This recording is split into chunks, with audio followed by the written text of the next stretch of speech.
Okay, this is question number 1 from the Unit 2 Forces Review. So we have a situation where we have two ropes, so we have T1 and T2, trying to support a 50 Newton object. And first we're going to talk about it just qualitatively, and then we'll do the actual math with it. So we're trying to decide which tension, T1 or T2, will be bigger. They will not be equal in this case because the angles are not equal. So I'm going to go ahead and draw in the components.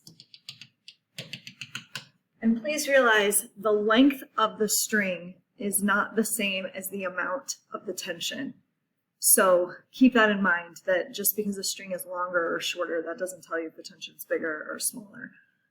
But what I know in this picture is, again, I'm drawing it more from the geometry of how long the strings are. But what I know in this picture is that this is an equilibrium. So that means that this x component has to balance with this x component. So if those two x components have to balance,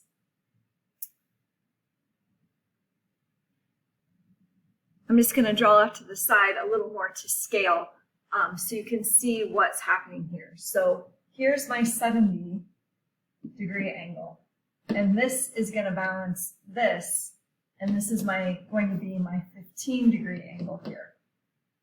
And again, those two x pieces are equal. Well, when I draw a 15-degree angle, it's significantly smaller than a 70-degree angle.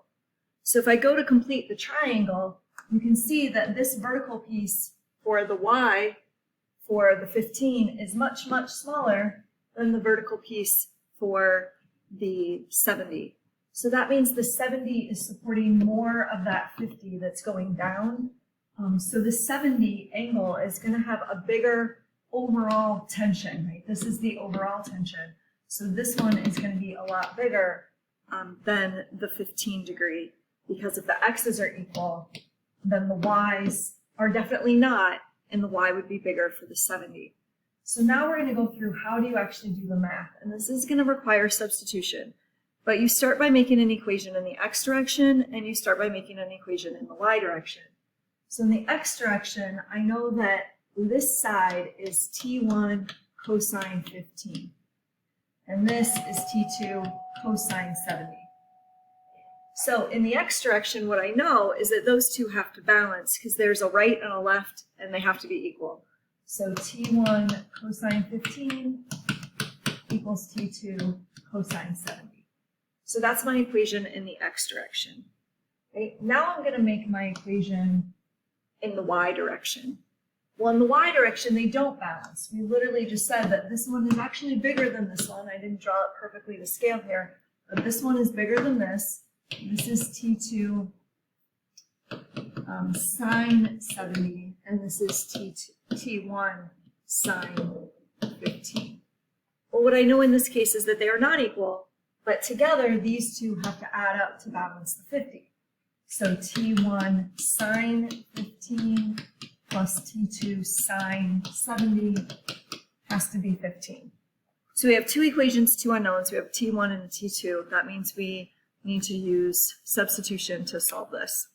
So I'm going to get a T1 by itself. It doesn't really matter in this equation if I get T1 or T2. This is just, the green one is the easier one to get something by itself. So I'm going to get T1 is equal to T2 cosine 70 over the cosine of 15.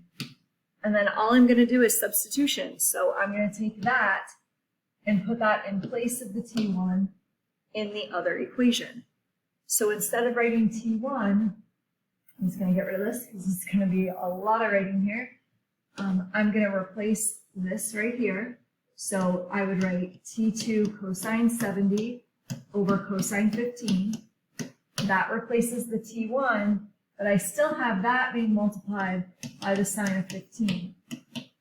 Plus I have T2 sine of 70 equals 15.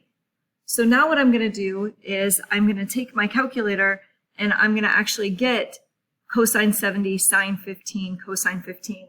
I'm just going to figure out what is that number and what is that number, and I'm just going to, again, put that into my calculator. Make sure you're in degrees when you do that.